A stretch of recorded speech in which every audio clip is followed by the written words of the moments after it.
All right. Welcome everyone to the last session of Pragmatics of SAT today. In this session, we're going to have 3 more talks.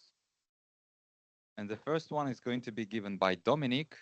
Dominic is going to talk about MALAP-SAT, scalable SAT solving by clause sharing.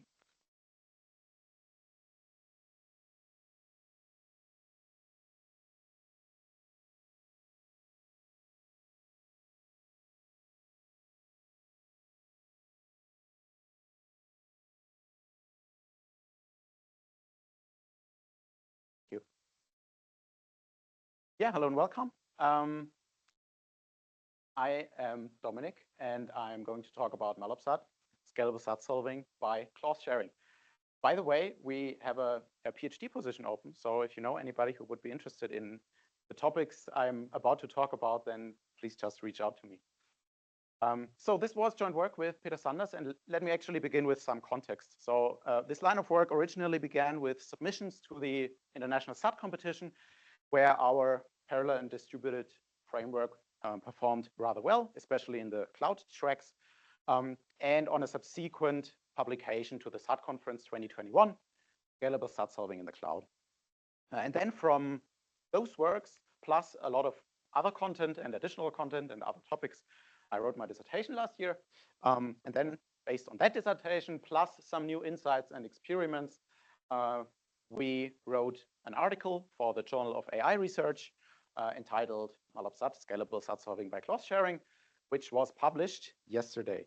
And today I'm going to present it, or some of the relevant aspects of it. Okay, so 2 talks earlier, I talked about this little analogy from parallel solving. As a recap, we have a number of experts. They want to cooperative solve a puzzle. And what we do is that we let everybody work on the same problem. And then we periodically exchange some of the most crucial insights across our experts, which then accelerate the solving overall.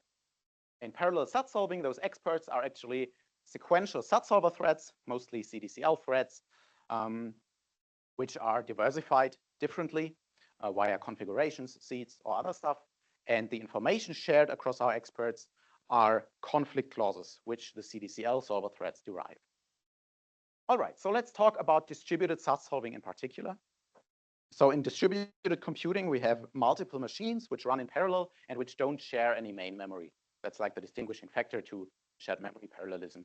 And like that, we can have hundreds to thousands of cores doing SAT solving together. And the prior state of the art was a massively parallel portfolio solver named HordeSAT. So HordeSAT featured an especially modular interface in which you can plug in different sequential SAT solving backends. And this was adapted by later frameworks like Painless, for example. And then HordeSAT features a periodic all-to-all clause exchange. And here is an illustration showing how that works. So in this example here, we have 7 processes. And each process has a fixed size clause buffer, which it fills with the best clauses, for some definition of best, that its local solver threads have produced. And then we put all of those buffers into a single collective operation, which is a distributed protocol to exchange data across processes. And in this case, this is an all-gather operation. And what it does is simply concatenate all of these buffers to one large buffer. Right? And this large clause buffer is then forwarded to all of the processes, which can then forward the clauses to their solvers.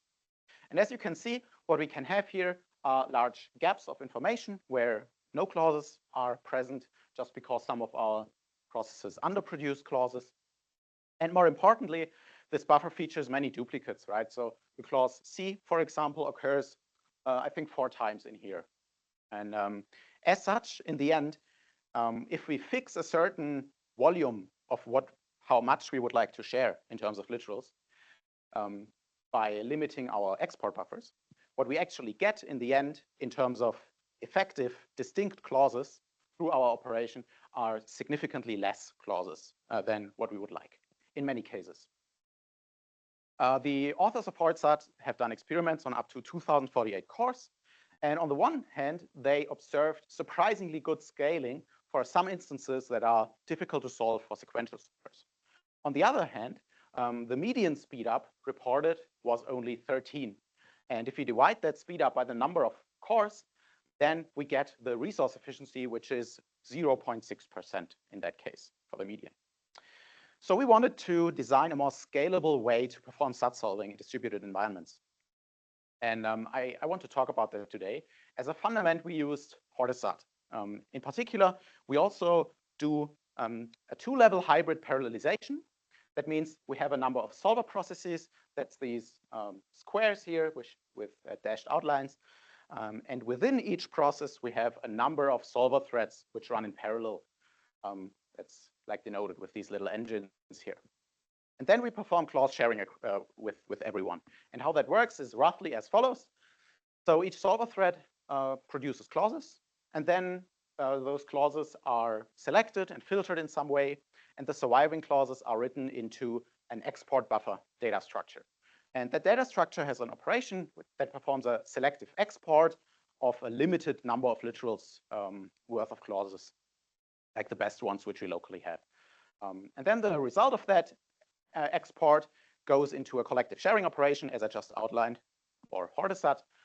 And what we get in the end is a sharing buffer, which just plainly holds our shared clauses.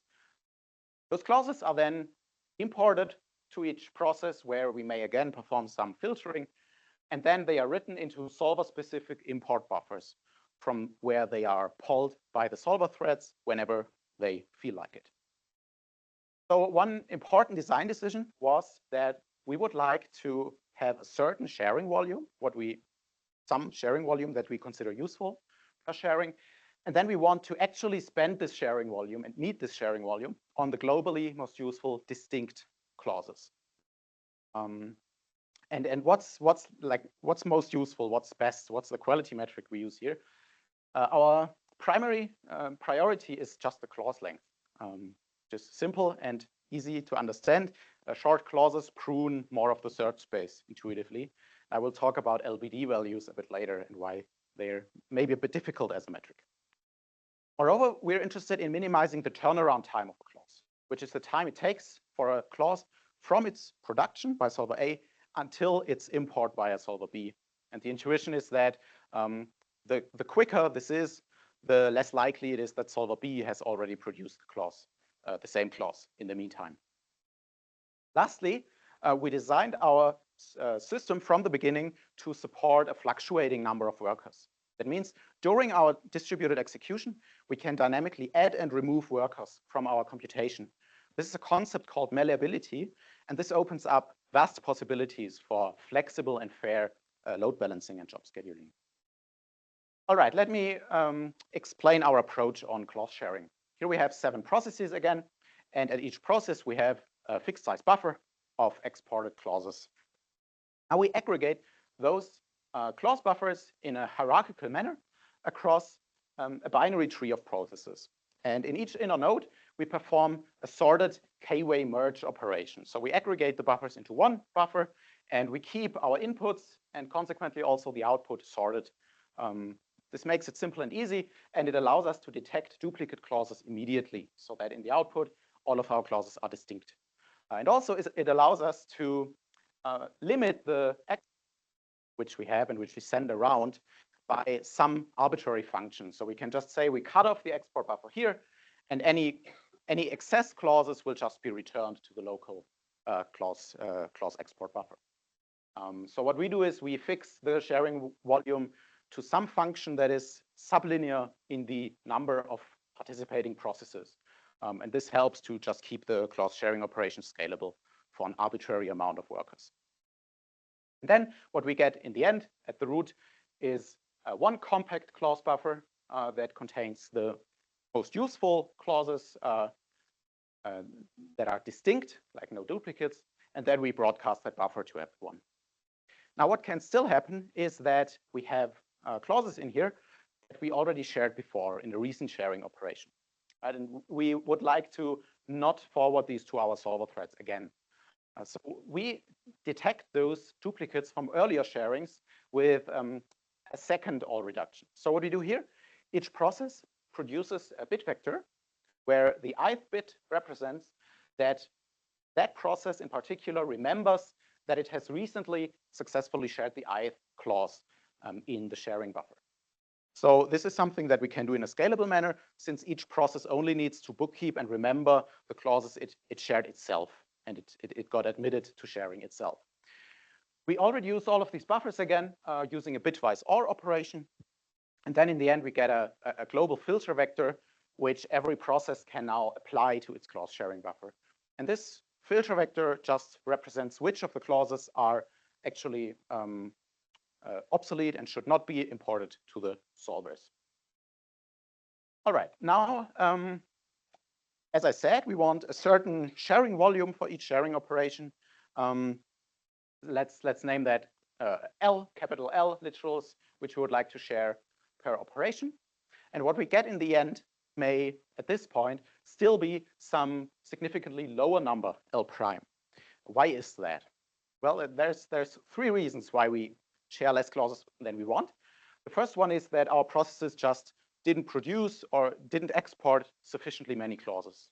That's something we just accept and that we can't necessarily change in all cases. The second reason is that there's some duplicate clauses which were detected and eliminated during our aggregation operation. And the third reason is that our distributed filter blocked some of the clauses that were already transmitted. So here is a little graphic based on real data at 4 cores. Here we have our different sharing operations chronologically from left to right. The straight line is our export limit, how much we would like to share. And then the blue crosses here are the actual incoming literals. So the literals exported by our different processes, which already stays behind our target in some cases. And then the orange crosses are the literals that are actually admitted and that are forwarded to the solvers after filtering. And this really stays behind our volume, like 2/3 in this case. But there's also formulas where, and I showed this in the last talk of mine, that we have some formula where almost all clauses are produced fully redundantly by all threads. And that's like the scenarios we would like to target here. What we want to do is some elastic compensation for the sharing volume that is left unused for algorithmic reasons. And those are the reasons 2 and 3 here. What we do is we maintain estimates on the number of incoming literals and admitted literals based on our historical data so far. And based on those estimates, we scale our export volume per process by some number so that the estimated number of admitted literals is just at our target volume. And as you can see here, this mechanism results in our actual number of admitted literals to somehow fluctuate around this target sharing volume. So this technique allows us to enforce a certain sharing volume and in that way elastically react to the formula we are solving and to the solver threads we are currently working with. All right, now let's talk about literal block distance, or LBD values, briefly.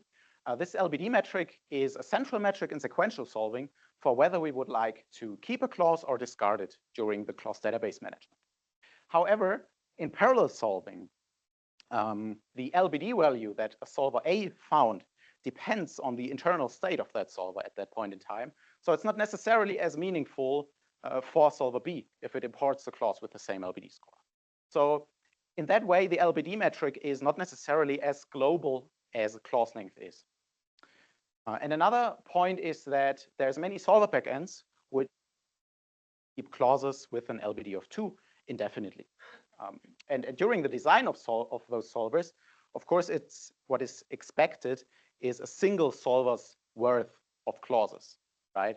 And you don't expect 1,000 solvers throwing clauses at you with that design, right? So as such, if you import the clauses with those LBD values, then you may get a growing overhead in terms of time and space from all of those low LBD clauses. So what we do right now is we, a very simple thing, we increment each LBD value of an incoming clause before we import it to a solver. So the LBD value will be 1 higher than in the producing solver. And this is how it looks like. We still clamp it at its maximum at the clause's length. So this still maintains most of the LBD-based prioritization which we do in our clauses. However, the solver can now keep most of its control over which of the clauses should be LBD2 and should be kept indefinitely. And we can see here in some preliminary experiments that manipulating the LBD, like just setting it to the maximum or incrementing it, leads to a reduced memory footprint. And especially incrementing LBD values leads to slightly lower running times as well. All right, now let me briefly explain the classification we're doing. In MATLAB we have the following solver backends. First of all, the Ling-a-Ling solver, which was already featured in HordeSAT with the, and now we integrated the local search solver YALSAT as well. Then we have a Glucose with some clause sharing code from Syrup. And then we have the modern workhorses, Cadical and KISSAT in there. In terms of diversification, we have a few different dimensions along which we keep our solver threads different. First of all, we cycle through a certain set of solver configuration options that are like fine coded for each different solver backend. And those configuration options concern, among other things, restart intervals or certain pre and in processing techniques. Then we also set variable phases randomly for our different solver threads. I already talked about this in the last talk. And then we have some more options like different random seeds, some input shuffling, or putting noise on numeric parameters, but that wasn't really convincing in terms of performance. All right, let me now talk about the evaluation of our parallel solver, and I would like to point out a few pitfalls which I've been noticing during my research. So here is a quote, and there's a few quotes that are like this or that are similar. Experiments showed that HordeSAT can achieve superlinear average speed up on hard benchmarks. So I have a few notes on that. The first one concerns the superlinear speedups. The thing is that a superlinear speedup, so that means a speedup that is higher than the degree of parallelism, so the number of cores you're using. Such a superlinear speedup in SAT is highly erratic. And in parallel SAT solving, you have huge variances in the running times, like 1 to 2 orders of magnitude, especially for satisfiable instances. And of course, at the high end of that variance, you will have some superlinear speedups. So you should take those with a grain of salt. And in addition, you may get superlinear speedups if you have a portfolio where you have some crucial solver configuration in there, which happens to crack that particular instance, but which the sequential solver baseline you're basing your speedups on is just missing, so it has no chance. So that is another important point to keep in mind with the superlinear speedups. And the second point concerns the average speedup, which in this case, unfortunately means the arithmetic average of speedups. So you compute a speedup for each instance, and you're then computing the arithmetic average over those. This is unfortunately not a statistically meaningful measure. There's a simple counter argument you can make that immediately leads to a contradiction. And what you should use to measure speedups or to aggregate speedups is either the geometric mean or the median speedup. Lastly, a point I want to make, oftentimes, if you're computing speedups from parallel solvers, what people do is counting the timeouts of the sequential solver as solved at the timeout. So if a sequential solver fails to solve an instance, you say, okay, let's say it solved it right at the timeout. This is overly fair for considering the sequential solver, and then we can still compute a speedup. And I think that this is, or my feeling is that this is somewhat difficult because it makes our speedups difficult to interpret, right? And what we get in the end somehow intermingles the surplus of solved instances with the actual running times we were observing for solved instances. So in our evaluations, we just computed speedups only on the instances which both the sequential and the parallel solver were able to solve. And then we separately look at the solved number of instances. Keeping that in mind, here's some evaluations of our solver. So at the x-axis here, you can see the number of used cores, logarithmically scaled. And at the y-axis, you can see the achieved speedup at the geometric mean. And at the bottom here, you can see HordeSAT using its best Ling-a-Ling solver backend. And here you can see our system using its best portfolio of KISSAT, Cadical, Ling-a-Ling. So here we double the achieved speedups at all scales. And you can also see here the solved instances for selected points here with a drastic difference. And this isn't only because of the used solver backend. If we use MALOPSAT with Ling only, we also have a difference. Of course, it's not that large, but also we tuned our solver not on Ling only, but on all of those solvers. So I think this is like the primary comparison here. We also run our solver at 3072 cores, which to my knowledge is the largest scale ever of a integrated parallel solver being run. And here again, we were able to see it as a jump in the solved instances and in the achieved speedup. Now we can also consider weak scaling. That is, here at the x-axis, we have the minimum running time of a sequential baseline solver, which by the way is KISAT MAB HiWalk. And on the y-axis, you can see the geometric mean speedup, which our system achieves, restricted to the instances which took at least that amount of time for the sequential solver. So intuitively, the further to the right you get, the more difficult are the instances you base your speedups on. And just to point out one point here, at 3072 cores, if you consider the instances which took the sequential solver at least an hour to solve, we get a geometric mean speedup of 419. And if we divide that by the number of cores, we get resource efficiency of about 14%. All right, let me briefly talk about the impact of our diversification and our clause sharing. And for this, we used a more moderate scale of 768 cores. So here we have 4 different configurations of our solver. We do 2 things. We, first of all, disable clause sharing.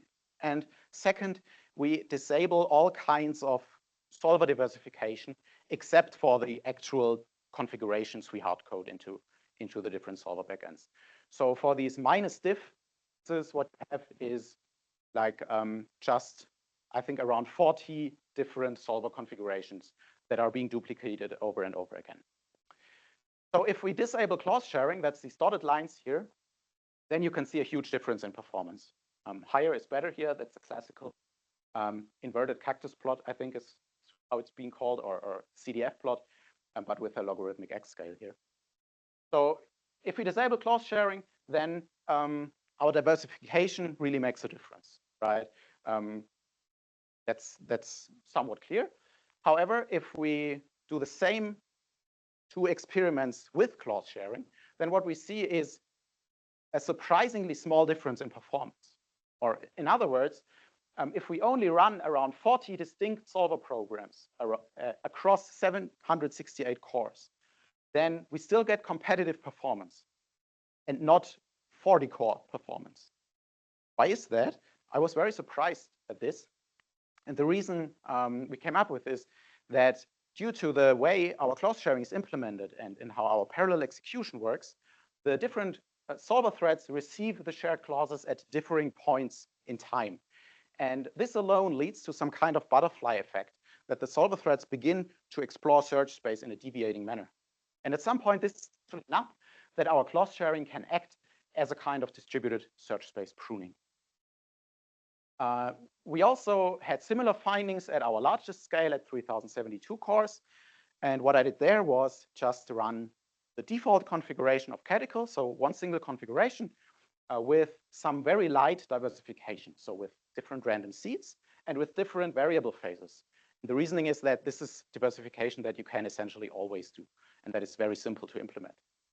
And now this setup performed competitively, not quite as well as our full setup, of course, but still pretty competitively, especially for unsatisfiable instances. A fully diversified portfolio, on the other hand, where we don't do clause sharing, performs rather abysmally, and it doesn't scale. So as I showed, the clause sharing really appears to be our main reason of scalability here. And the prevalent concept in literature is that of a portfolio solver with clause sharing, or a clause sharing portfolio. And here I just picked one quote. There's many of this you could base it on, explaining what is like a portfolio-based parallel solver. Each thread runs a different SAT solver on the same instance, which in combination with clause sharing leads to surprisingly good performance for small portfolio sizes. Now, what we notice now with our experiments is something different. I would say that our solver system is not a clause, like a portfolio solver with clause sharing, but rather a clause sharing solver with additional diversification. Since our clause sharing acts as a main driver of scalability, and adding explicit diversification is beneficial, but it isn't necessarily essential. So I'm not sure how this applies to other parallel solvers, so this would be interesting to find out. But like what I'm trying here maybe is to appeal to the community to perhaps reconsider that notion of a portfolio solver.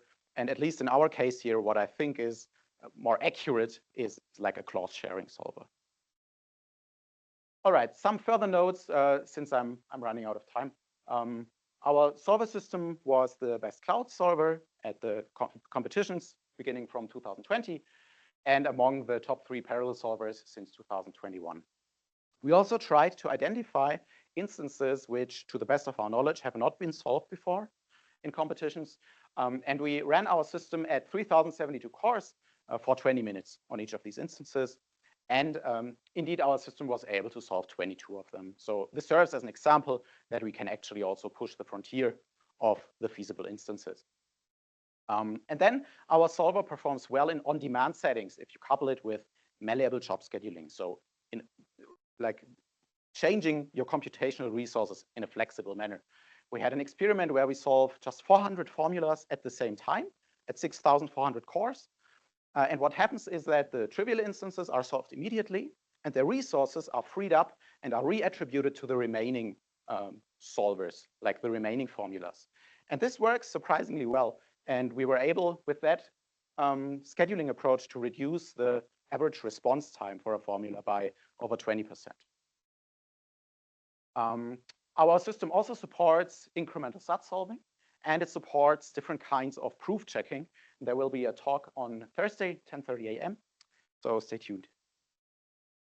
This concludes my presentation on the distributed clause sharing solver MallopSAT. Here is a link to the journal article. So if you want, feel free to take a look at it. I think there's a lot more potentially interesting insights that didn't fit into the talk. And here's also the link to our GitHub page if you're interested. Thanks a lot for your attention.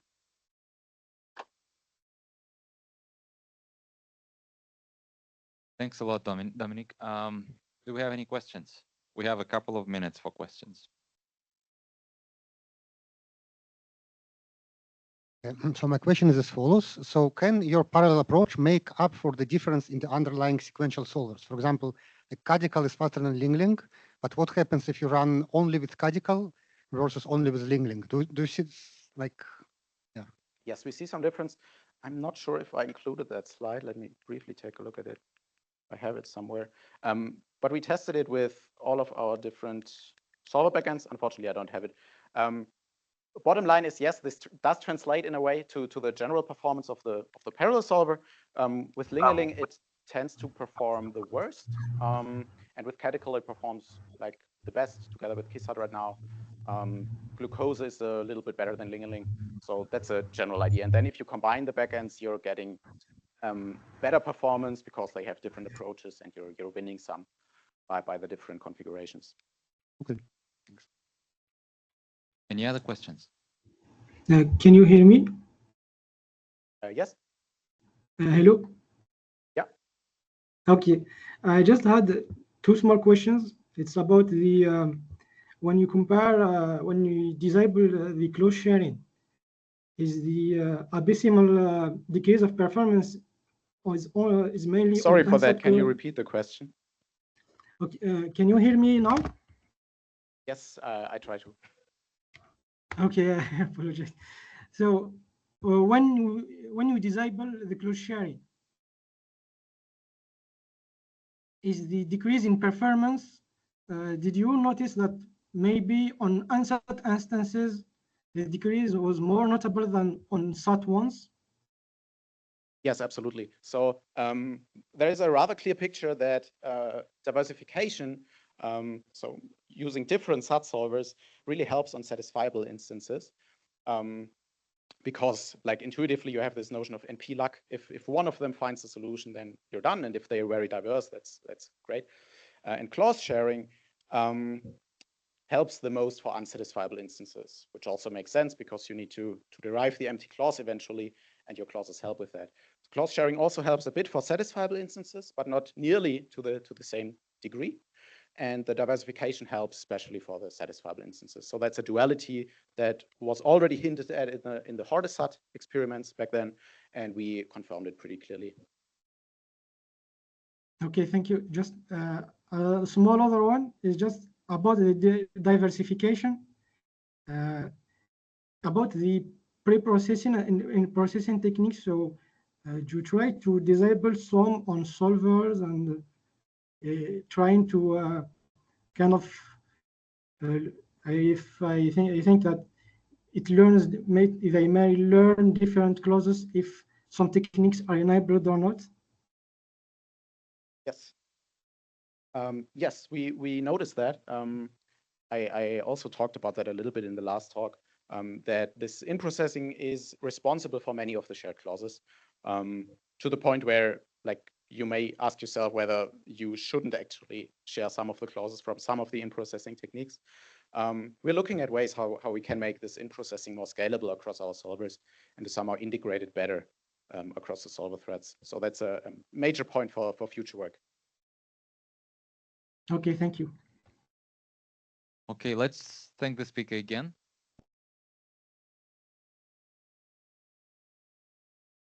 The next talk will be given by Ola Lupke, and it will be devoted to an incremental max-SAT solver with support for XOR clauses.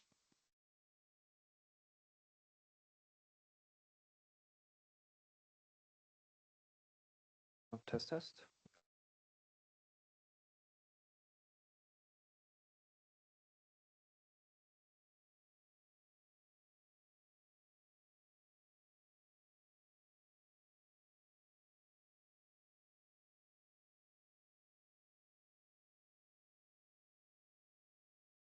Oh, the top one.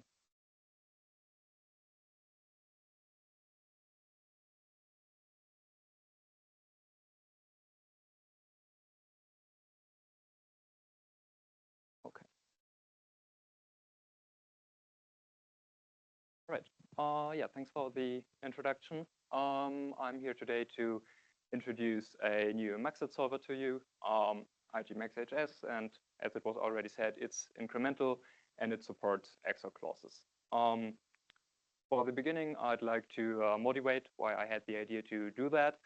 And yeah, in my research, I looked into potential real-time applications for maximum satisfiability, and I found one very real-time application, which is in quantum error correction. It needs to be extremely fast. So I think this is far away from being implemented in practice, but the method exists. And it's based on this lights out puzzle analogy. So I'm no expert in quantum computing, so I'll not go into that much. But this analogy suffices for understanding how the instances look like. And yeah, this puzzle has been introduced a couple of decades ago, and we can imagine it as an n-time n grid of lights and switches. Each switch toggles its attached light and the directly attached lights, and by directly attached, I mean excluding the diagonals. There's yeah, the notion that toggling a switch twice is equivalent to not toggling it at all, and also the order in which we toggle the switches does not matter at all. So in the end, the task is just to find a minimum size set of switches that we toggle to turn all the lights off. And yeah, prepared a little example here. So here the orange box is turned on, the light is on. And to turn it off, I think the natural thing to do is just to toggle the bottom left switch. We do that, and this turns on the top left and bottom right now. So we need to turn those off. And in the next step, we toggle the bottom at the top left switch. And I think now you see that in the next step, we can toggle the bottom right one, and this will turn off all the lights. And this is actually a minimal solution. We cannot just toggle one or two switches. We need to do 3 toggles to turn all of the lights off. And this can be formulated as a partial maxset problem.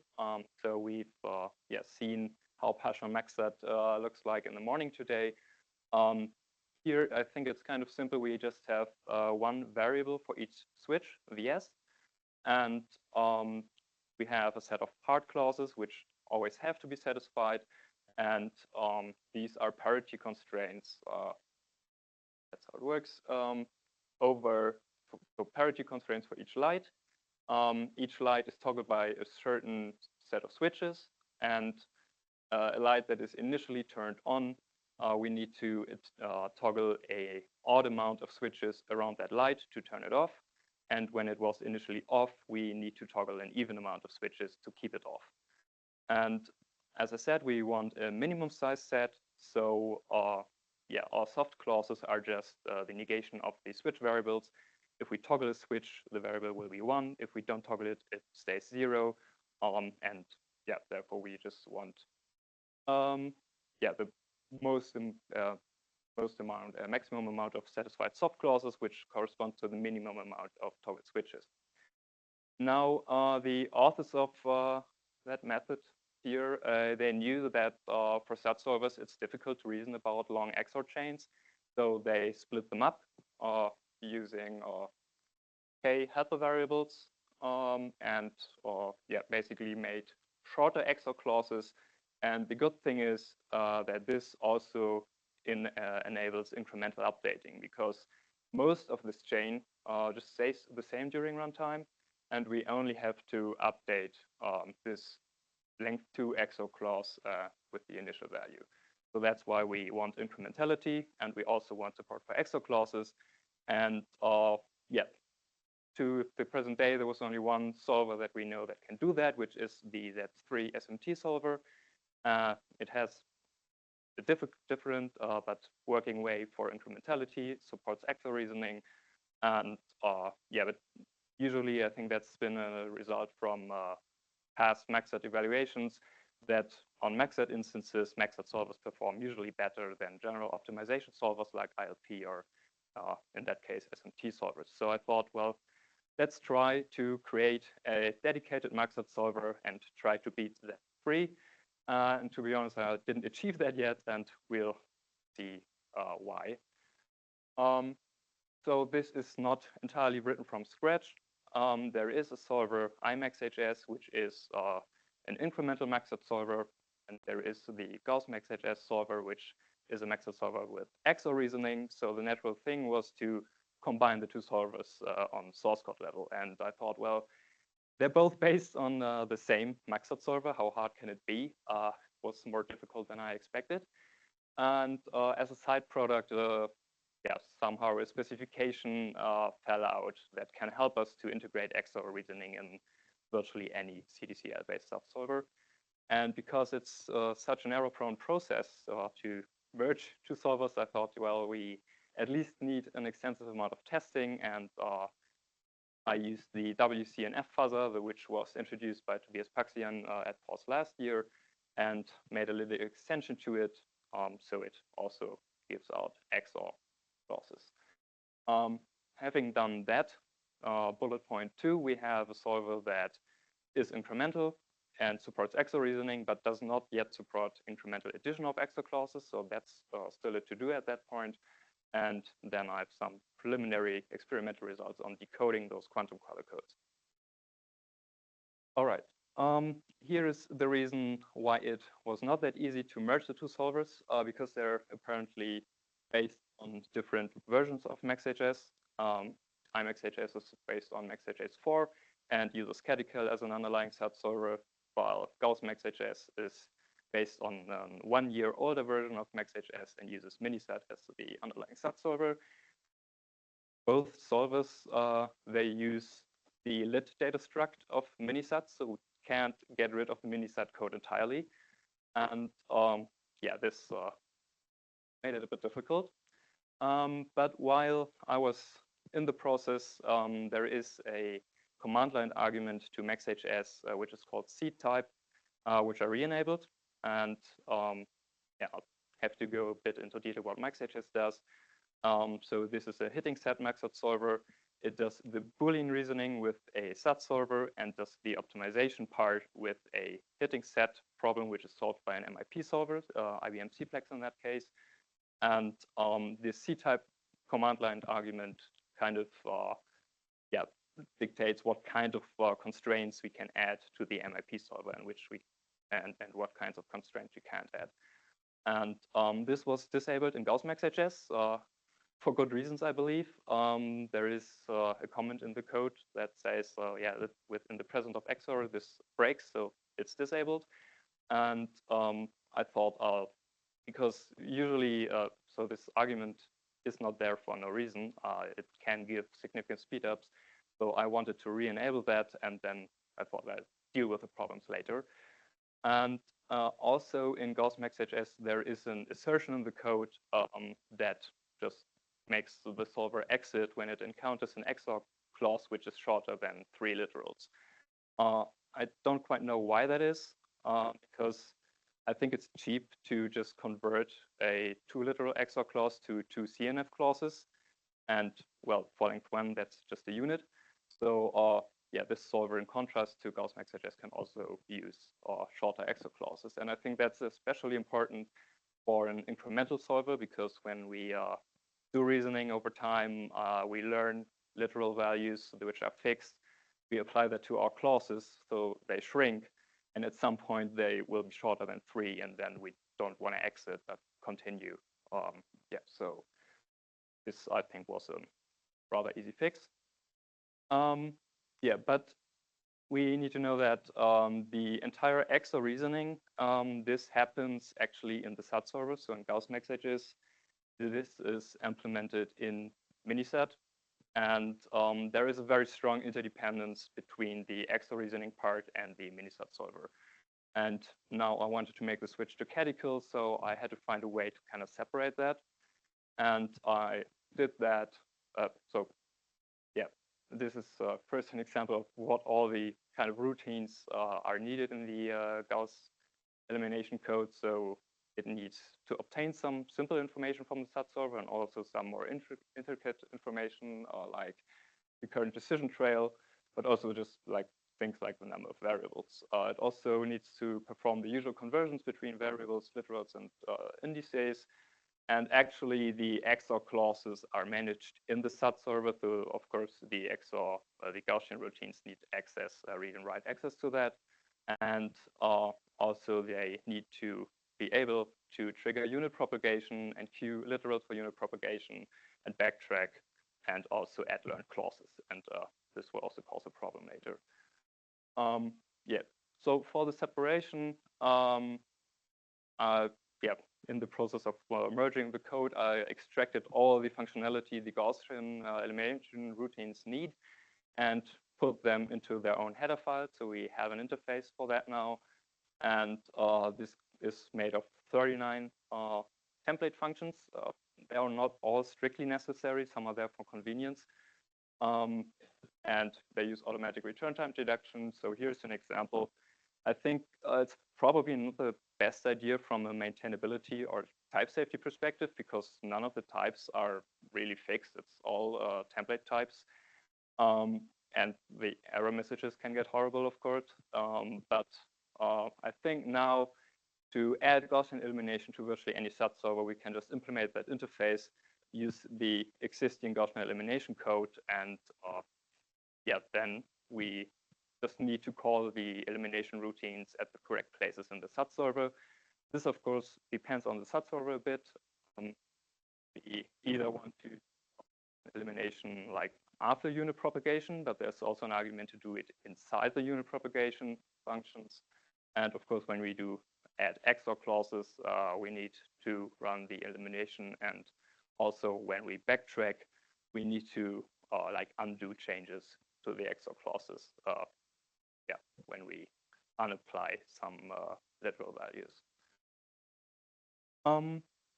Yeah, so because it's all not that easy and very error prone, I did a lot of testing and bug fixing in a loop, basically. But first, I needed to generate some instances. There is a fuzzer in GaussMaxHS which I didn't use because there was just this new WCNF puzzle that we saw last year, and does already emit XOR clauses, but converts them, so it's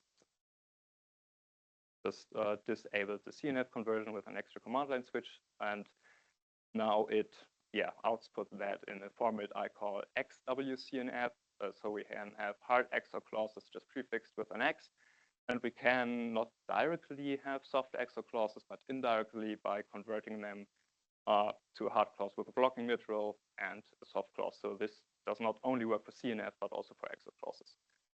And the fuzz testing found two major classes of errors. The one thing I noticed was that sometimes I would get a result, and actually the verifier would say no, there is an unsatisfied XOR clause. So I figured that so when I got solutions from the MIP solver, that's the case, some of the XOR clauses weren't satisfied. And as a remedy, the first thing that came to mind was just to verify that solution with a SAT solver. And if it's not actually a model, we can learn a new clause from that to prevent that from happening again. And this seems to be correct. There are no more problems here, but it's also slow because we have many additional SAT solver calls, and that's also kind of against the spirit of MaxHS, which does want to do the Boolean reasoning with SAT solving and really separate the two, the optimization and the reasoning, and this kind of breaks the separation. And the second class of errors I just summarize under SAT solver implementation details. And there is one example here I want to mention that is, I think, the most interesting. So in Gauss MaxHS, the Gaussian elimination is called after unit propagation. When unit propagation didn't find any more conflicts, we want to consult the XOR constraints to either find more conflicts or find more units to propagate. And on the other side, in IMaxHS, there was a new function added to Cadical, which takes some user-based assumptions and then finds out what the implications of those assumptions are. And to fully find all the implications, first need to consult the XOR clauses.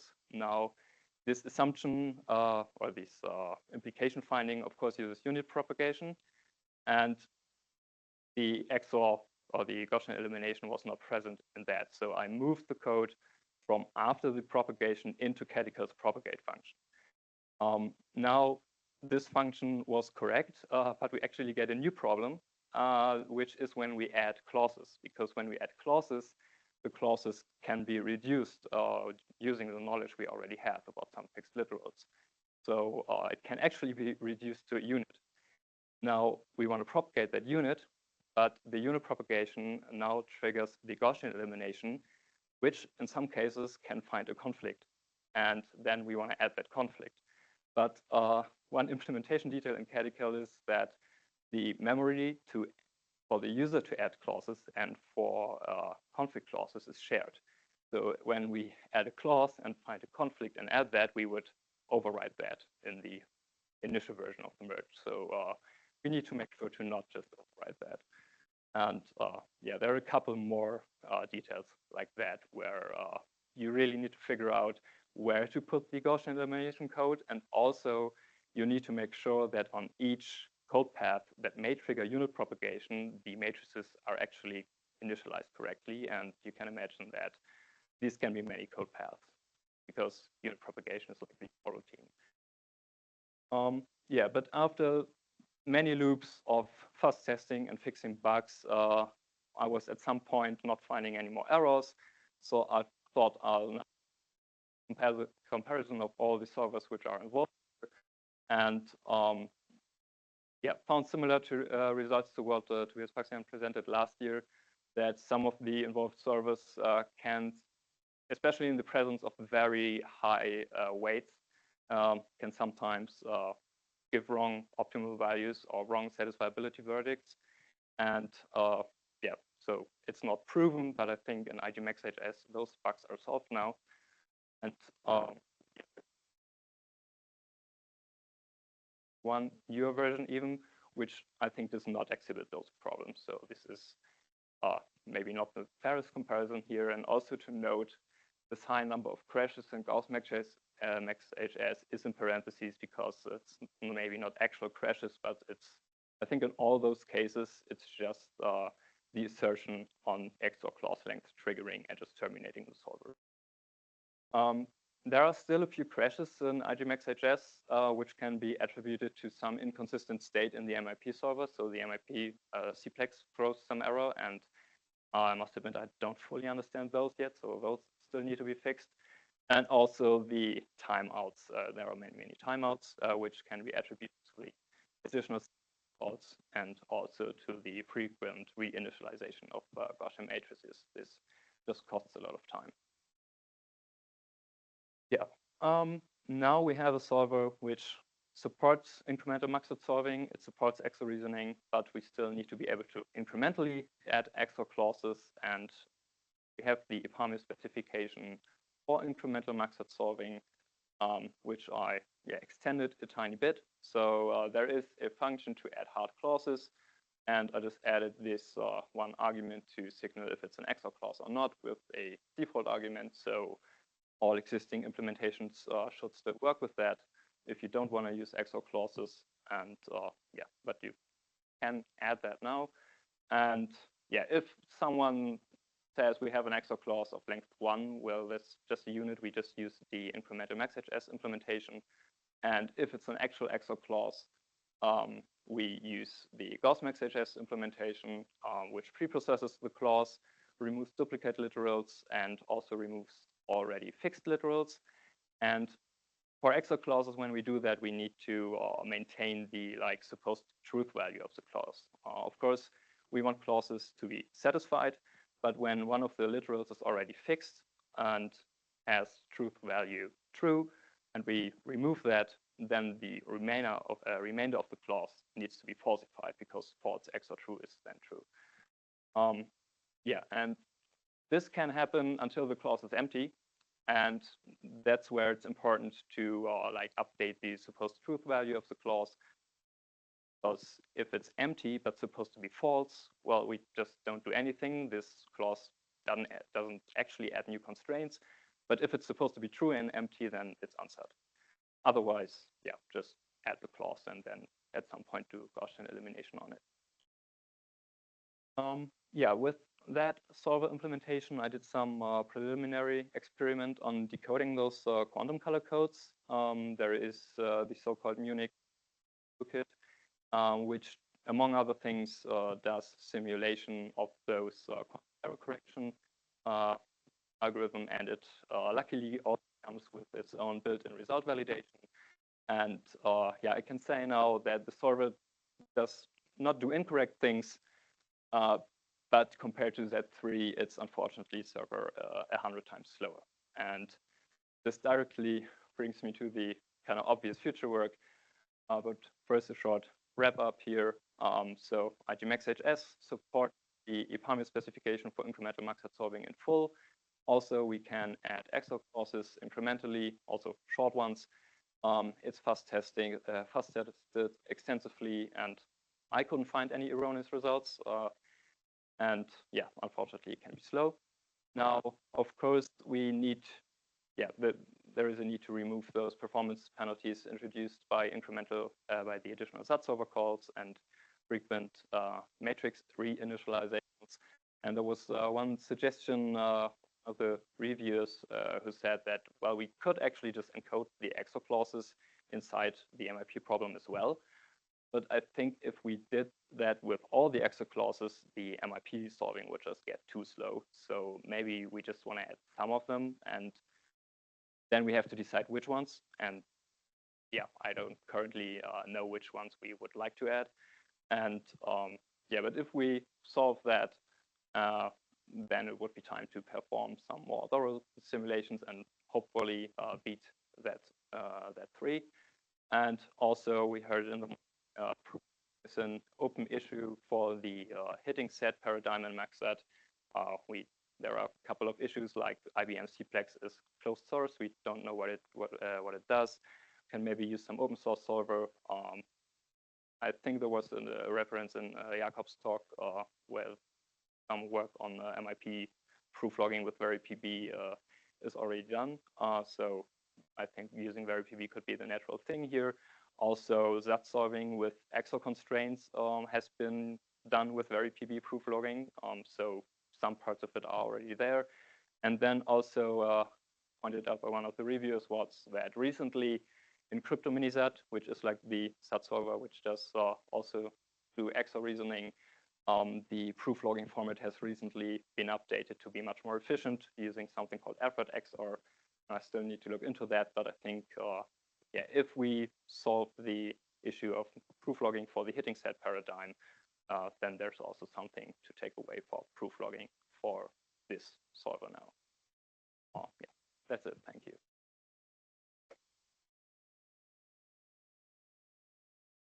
Thank you, Ollie, for presenting this very interesting line of work. Do we have any questions?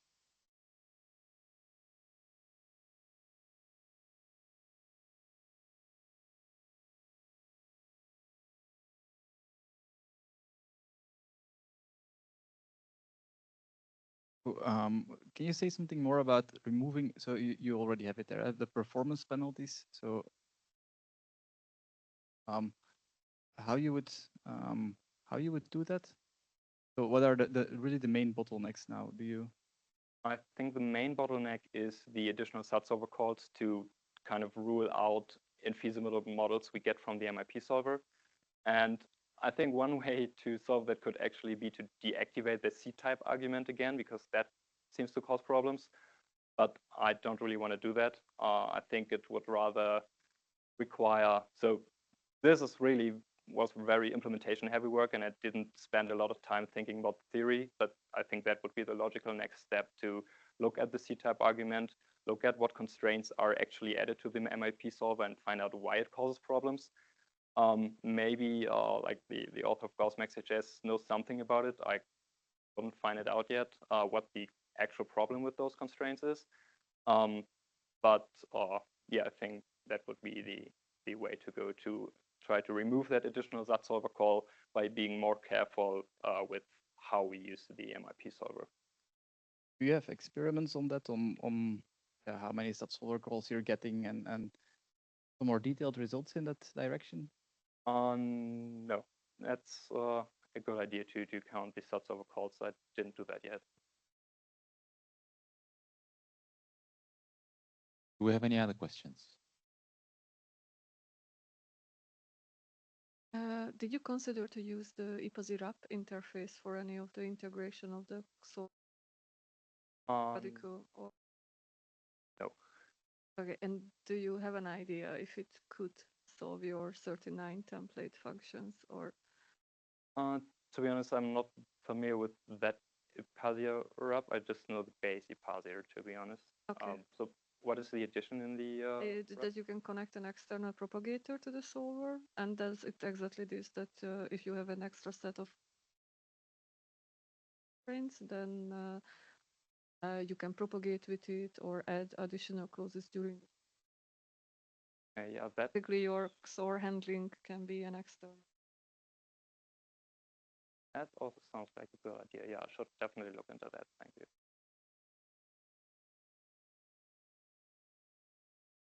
Do we have any other questions? We still have time.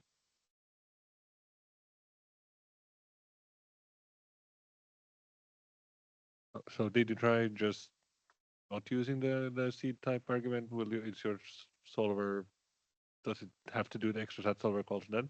Is it clear that it's that argument? I have the plan to do that, but I didn't get to doing that yet. So of course this work has been done some time ago, and I recently started to read more about the theory and the constraints added to MaxHS, and I thought, well, I should try disabling the C-type argument first to see what happens then, but yeah, I didn't get to do it now. Okay, I guess I have one question. Do you know which algorithm you compete with in SAT3? Like it implements, I guess, some sort of max-SAT solving algorithm? No, there are different backends in that3. Yes, And I understand that. The question is which one was used. I don't know which one was used. I'll have to like dig in the And okay, Python and code of then the the follow-up quantum question is why MaxHS? MaxHS because iMaxHS and Gauss MaxHS were already existing, and I thought this is kind of what I already want. So that was the natural idea to merge them. But yeah, maybe there are other paradigms which can do this better. Okay, it would be interesting to see if, I don't know, correlated max-sat solving could be done with XOR clauses as well. Yeah, I think it certainly can. So the XOR reasoning can certainly be done, I think, with any SAT-based max-sat algorithm, because all the XOR reasoning is basically inside of the SAT solver. So one thing I also tried before I tried that, but it was also not efficient, was to just plug in crypto minisat into a max-sat solver. But yeah, either I did something inefficient in the implementation, or that was really not efficient. So this still has efficiency problems. Yeah, but I think that would be another way to maybe. Okay, thank you. Let's thank the speaker again. And I think we also need to see somebody is probably commenting this work, or I don't know, somebody's talking online.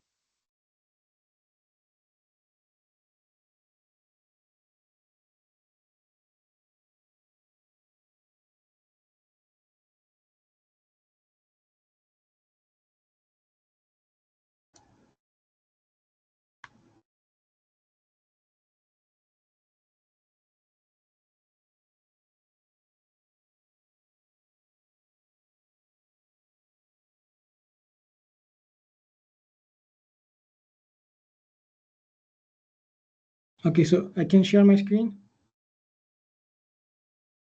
Yeah, sure. Yes, please go ahead.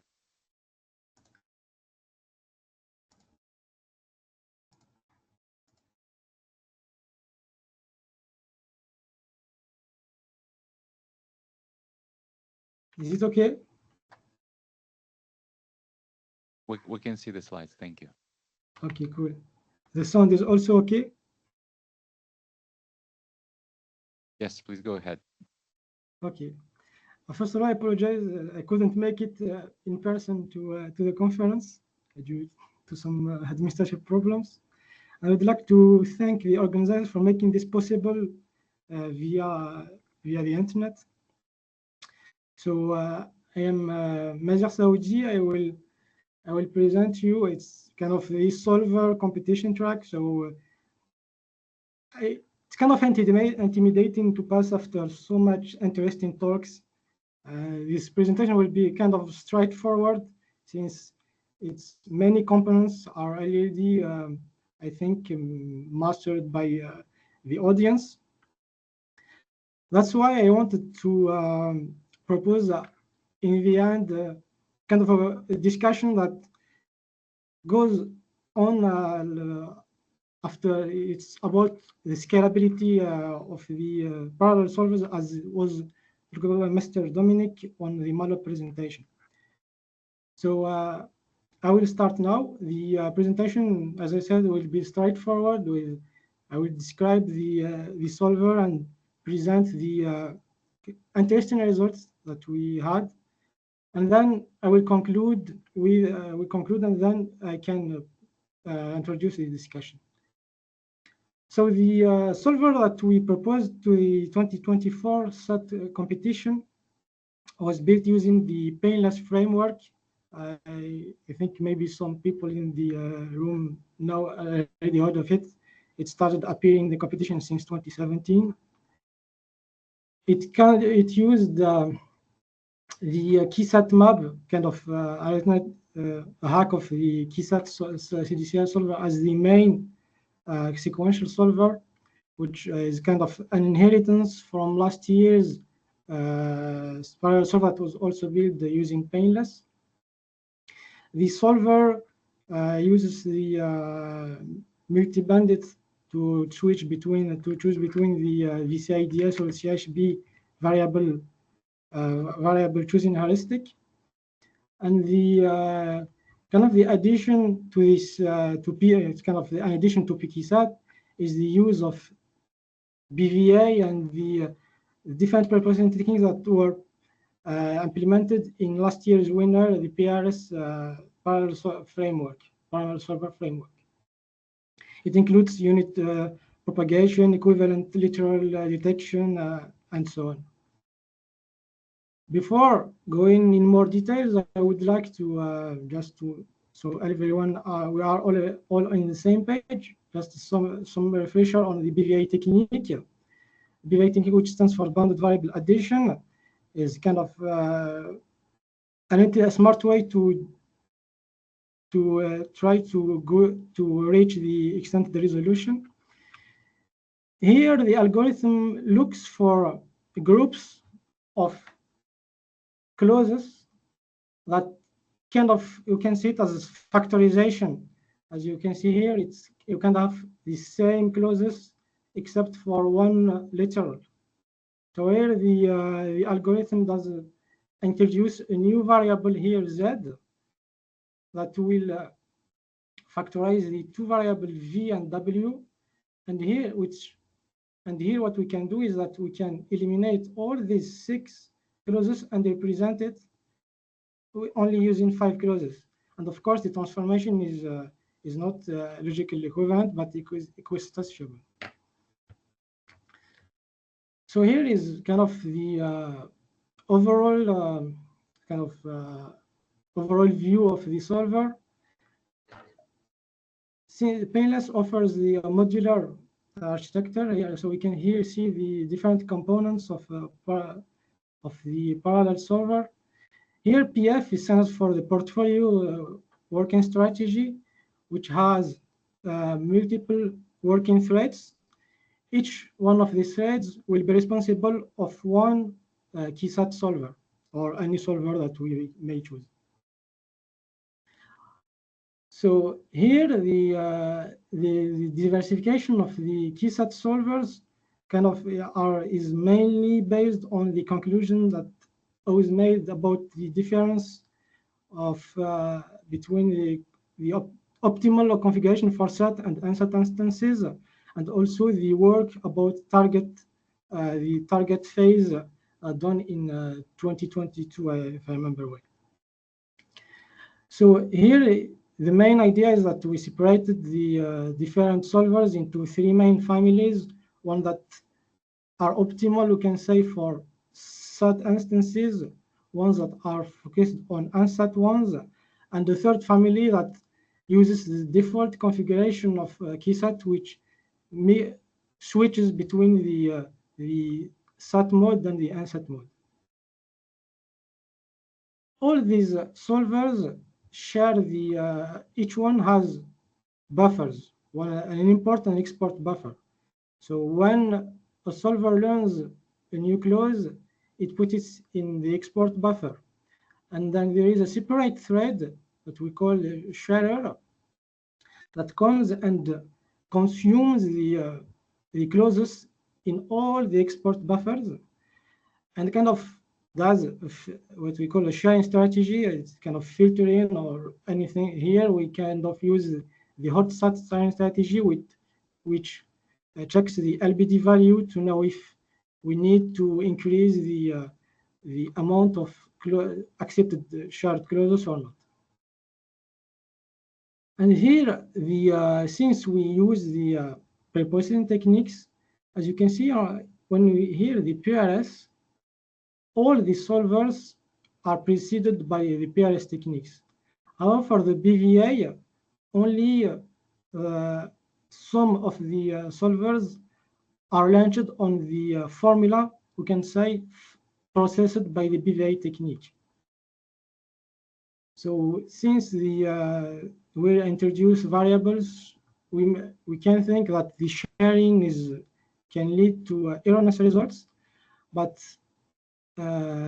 thanks to work by Norber in 2013, if I remember well, they showed that BVA close sharing with the BVA technique is sound as soon as the undefined variables are globally fresh, meaning that they shouldn't be two solvers having the same variable but with different semantical meaning. For example, one tries to factorize the variable 1 and 3, and the other one, and then, for example, one uses the variable 5 to factorize 1 and 3, and another one, the same variable 5, he factorizes 2 and 4, for example. So here, what we do to make the close sharing work is that here we use here, as you can see, the BVA asterisk is that here you say the selected BVA, because here what we did in our work, we did many configuration of BVA. What I want to mean by that is that the BVA technique is kind of straightforward technique, but it can have different results if, for example, we select variable differently. When we start looking for matches, we can start which the greedy algorithm looks from the most, try to choose always the most occurring variable, trying to minimize the formula which gives more chance to minimize the formula. However, here we try to make two other variable choosing, which we choose the least occurring and also a random variable. Here in the slides I talk about all rings, but it's just the queue of variable, and we just pop the first one. And the other parameter that may change the BVR result is the tie-breaking heuristic. So when the algorithm looks for the matches between variables, it can find two possible matches with the same amount of elimination. So it may just choose the first one, and for example, there is the work about the structured BVA, where they use the three-hop technique, the three-hop heuristic, to choose which variable to choose in the tie-break. So here in our solver, we kind of use 4 different tie-breaking heuristics.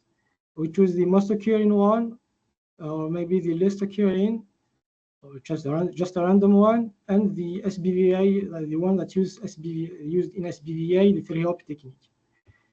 Since we have four tie-breaking heuristics and 3 variable choosing heuristic, we have 12 possible configurations in total. And so just a note is that the the BVA implementation used in the solver is a tweaked version of the one proposed by the SBVA. So we kind of have a sequence diagram where we have the PRS techniques that precedes all the workers.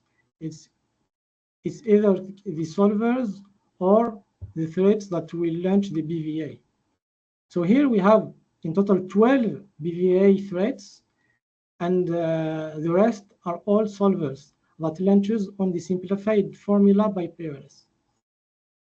All the different BVA threads will try to look for matches, and when all of them finishes, we try to select the best. But here the heuristic is just a simple one where we try to select the smallest formula, and then when we select this formula, we launch new solvers on this new formula, and since the close sharing is sound, we can share clauses between the solvers that are launched after the BVA and the ones that were launched before.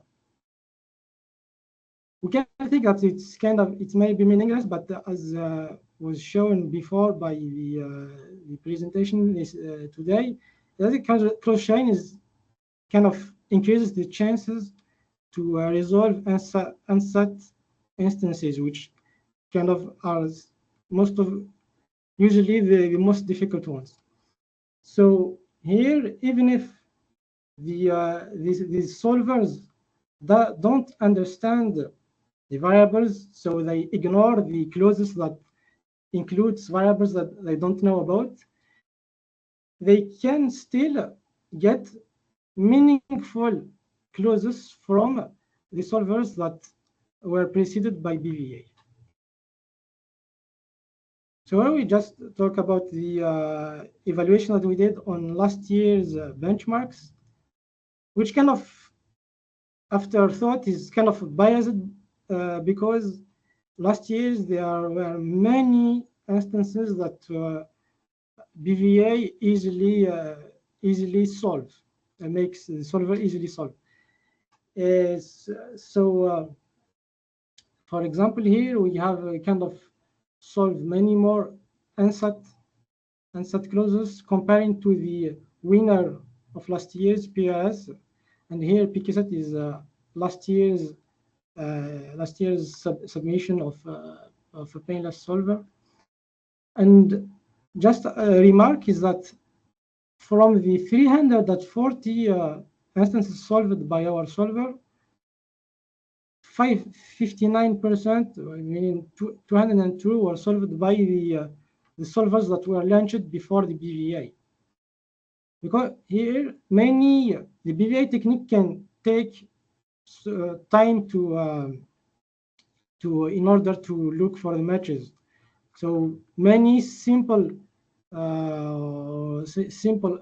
instances are most likely to be solved by the solvers that are launched directly. So here is just a comparison with the PRS, and we can see that the PRS doesn't solve any SAT instance that wasn't solved by our server, but for the unsat ones, there are some instances that are solved only by PRS, meaning that maybe the cross sharing with the KeySAT, the BVA, the solvers after BVA may play the role here in making the solver not solve these instances, but it can also become just out of luck. See, and here is just a comparison with KeySAT. Here, PKSAT, since it uses kind of a different diversification, it has here two SAT instances that is solved by only it, and also two unsat instances. So here is the to finish is the kind of the most interesting result is that we took all the instances where BVA find matches from the 400 instances in the 2023 benchmarks. We have our BVAs all finish in only 181 ones. So here what we see is that here R stands for the random. The first one is for the variable choosing heuristic, and the second one is for the tie-break heuristic. So here meaning we have a random, we choose a random variable and we to look for matches, and we also choose a random variable to break ties.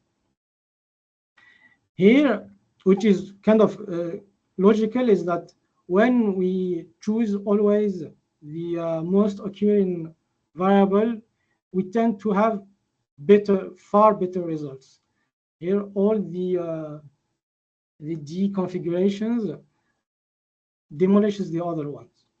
But what is interesting here is that, as you see here, when we have here the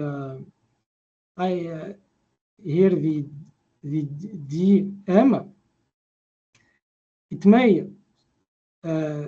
I forgot to explain how to read the table. I apologize. That's here. What we do is that the configuration on the column, we compare it with the configuration on the line, so that here the cell number represents the number of instances where the column configuration achieved a smaller formula than the one in the row. So for example, here, the DM configuration achieved the maximum, the smallest formula 76 times, where the R configuration didn't. But what I want to show here is that it's even if the other configurations perform poorly in general, they can achieve maximum reduction, or they can produce smaller formula than the best one. It's kind of, they are not, there isn't any configuration that includes all the other ones. To conclude, we can say that the solver performs remarkably in last year's benchmark, but we can thank the BVA technique in general here. From some tests, whatever configuration, all the instances that were solved by BVA, they will be solved by any configuration that we use. But here is just not really clear conclusion, but kind of goes with the future works, is that since we talked before about the bottleneck of diversification, or diversification doesn't achieve scalability, doesn't scale remarkably. It's kind of interesting thing to see if using different preprocessing techniques or different combinations of preprocessing techniques can lead to a better diversification that can be more scalable. Because if we kind of see the results of last year's, here we have the solvers, the distributed solvers, starting with the D, and the parallel one starting with the P, and the S for the sequential. I took the most interesting solvers, and here we can see that on the part to score, the distributed solvers destroys the other one. Since they have 800 cores with hyperthreading, with which they can use. However, when we compare the number of solved instances, we can see that the parallel PRS kind of achieves a good score when compared to a MALOB using only 32 cores. So here, the main difference is that PRS uses many preprocessing techniques. And even when we see in a graph, you can see that the cloud versions tends to solve instances more quickly, but they don't show the boost of performance that we want to have. And the more interesting comparison is with the anniversary benchmark in 2022. Here, so we have the just by comparing the distributed Paracuba with the parallel MALOB, we see that, I know that I don't use the same technique, but it's kind of interesting to see that some sequential solvers solve more instances. But of course, here, Paracuba is able to solve hard instances that are not solved by the other ones. And here we can see also the difference in the graphs, which I repeat myself, is here the green one, we have 32 cores with hyperthreading, and the blue one we have 800 cores with hyperthreading. But we don't achieve the boost of performance that we want. So maybe there is, as in the previous presentation, it showed that close sharing was the main factor for the cloud, the distributed solvers to perform well. So maybe using a better diversification, using different in-processing techniques can lead to better performance. Thank you for your attention, and I apologize for repeating myself. I don't have the habits. Thank you, Mazik. Let's thank the speaker.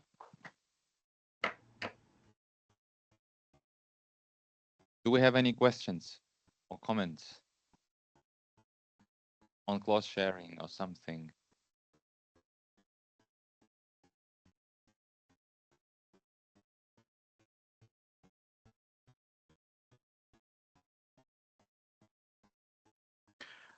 Thanks for the talk.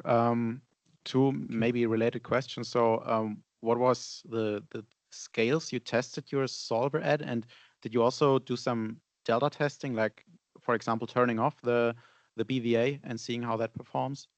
And like trying to see the impact of the different techniques? Yes. We tested the solver without BVA, but I made the mistake since I was just only focused on the 2023 benchmarks.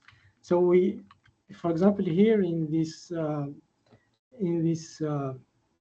graph, we can kind of have the solver without BVA just perform as well as PRS, but as you can see in this table, because it uses PRS, so it kind of inherits the power of PRS, all the power of the in-processing techniques. But if we disable all pre-processing techniques, we kind of fall on the performance of PKSAT. It's kind of an onion. If we remove BVA, we fall on PRS, and if we only remove PRS, we fall on PKSAT. Okay, thanks. You're welcome. Okay, do we have other questions?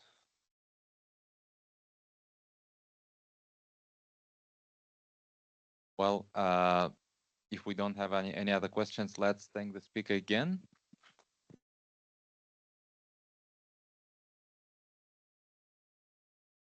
And this brings us to the end of this session, and with that, to the end of this, obviously, the best edition of Pragmatics of SAT to date. We've got lots of interesting talks, exciting talks, intriguing frustration, and lots of fruitful discussions. Thanks a lot for attending, and see you tomorrow at SAT, and hopefully see you, most of you, next year at Pragmatics of SAT too.